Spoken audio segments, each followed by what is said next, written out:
Ladies and gentlemen, welcome back to the IAS Companion. Today we will understand the amendment process of the Indian Constitution.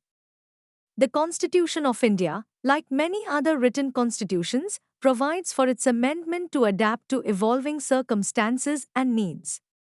However, the amendment procedure is a delicate balance between flexibility and rigidity, distinguishing it from the British and American systems. Article 368, Powers and Limitations. Article 368 in Part 20 of the Constitution delineates the powers of Parliament to amend the Constitution. It grants Parliament the authority to amend, add, vary, or repeal any provision of the Constitution. However, the Parliament cannot amend provisions deemed as the basic structure of the Constitution, as established by the landmark Keswananda Bharati case, 1973. Procedure for amendment. The procedure for amending the Constitution, as prescribed in Article 368, is as follows. 1. Initiation. Amendments can only be initiated by introducing a bill in either House of Parliament, not in state legislatures.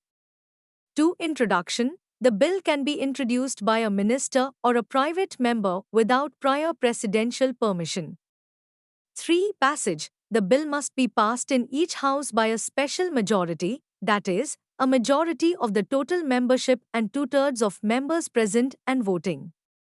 4. Separate passage. Each house must pass the bill separately. There's no provision for a joint sitting in case of disagreement. 5. Ratification. Federal amendments require ratification by half of the state's legislatures by a simple majority. 6. Presidential assent. After passage and ratification, if required, the bill is presented to the President for assent, which is mandatory. 7. Enactment. Upon the President's assent, the bill becomes an act, amending the Constitution accordingly. Types of amendments. Amendments in the Indian Constitution can be categorized into three types. 1. By simple majority of Parliament. Certain provisions can be amended by a simple majority of both houses, outside Article 368's purview. These include issues like admission of new states and emoluments of constitutional functionaries.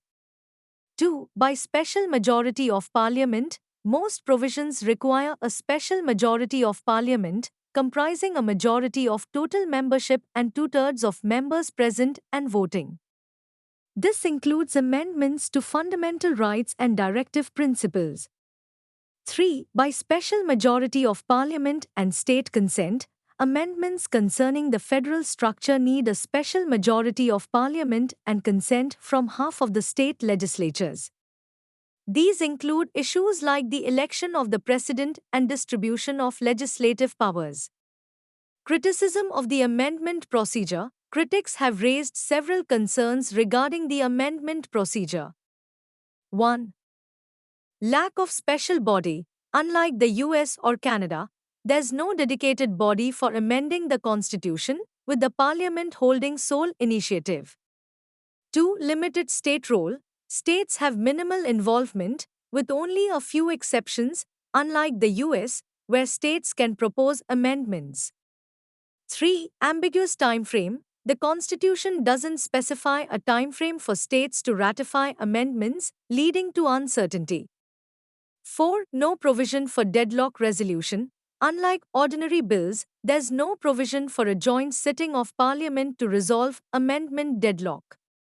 5. Procedural similarity to ordinary legislation. The process resembles ordinary legislative procedures, raising questions about its sanctity. 6. Sketchy provisions. Ambiguities in the amendment procedure leave room for judicial intervention.